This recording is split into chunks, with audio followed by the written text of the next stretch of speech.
So this piece was painted from a reference photo taken of me riding my motorcycle in Malibu, California around the age of 18. I typically prefer drawing in pen or pencil to preserve the image's simplicity, but I felt that the characteristics of watercolor helped to create a sense of motion and flow that is reflective of the experience riding on two wheels. I find that I'm most successful at depicting a scene's structure and emotional content through an approach of realism, whether drawing or painting, rather than through any abstract or other creative strategy. I also chose heavily contrasting colors between the pavement and the dark shrubbery in the background to highlight the city's diverse cultural and natural landscape. The decision to depict this moment in my narrative was inspired by the works of Karen Yamashita in Tropic of Orange. Her vivid descriptions of Los Angeles and the importance of roads and transportation and her interlocked stories reminded me of my upbringing and unique connection to the city. Growing up in Los Angeles, my relationships, passions, and experiences have largely been influenced by the lattice of streets and freeways that define this city. Ever since I was 3 years old, I remember using bikes as a tool to exploit these networks.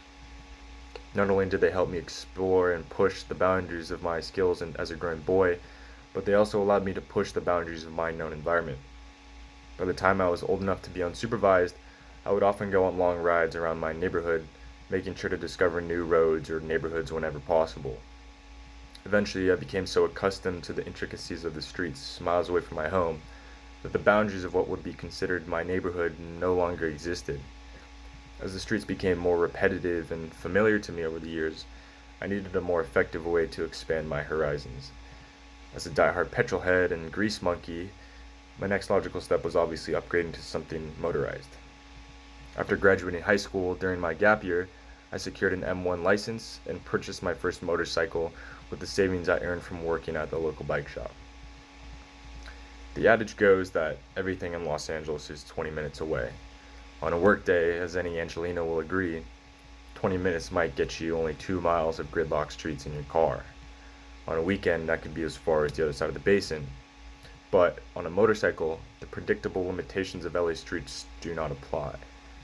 It's a freedom of exploration that can only be experienced. Just 20 minutes from my home, I can be slinging the 450-pound monster around the hairpin of a sweeping Malibu road while my knees kiss the pavement as this image depicts. In 20 minutes, I can pass through wealthy neighborhoods, poor neighborhoods, black neighborhoods, white neighborhoods, and every other possible combination in between.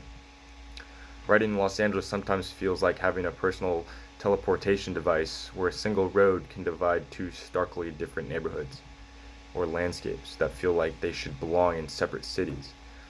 Yet, that is the beauty of Los Angeles after all. This passion to break away from the grips of everyday life is not unique in my family. My grandfather, a native-born South African, fled to the United States with my grandmother and infant aunt and mom to escape apartheid. With the little savings he had, he was able to set up his own architecture company that eventually supported my mom through medical school. My father, a self-proclaimed daredevil, left his home in Delaware at 21 to pursue stunt school here on the West Coast. Needless to say, he never left, but decided starting the foreign exchange business he still operates to this day was more sensible. Not to mention he's only just now retiring from 30 years of throwing himself off cliffs under the canopy of a hang glider, instead adopting motorcycling with me for its own practicalities. Hearing these stories has shaped my life just as equally as the streets that define Los Angeles have.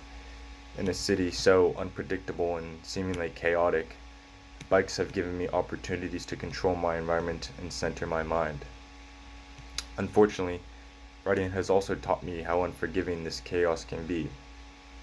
Just weeks after the photo depicted by this painting was taken, I was struck and nearly killed by an oncoming motorist.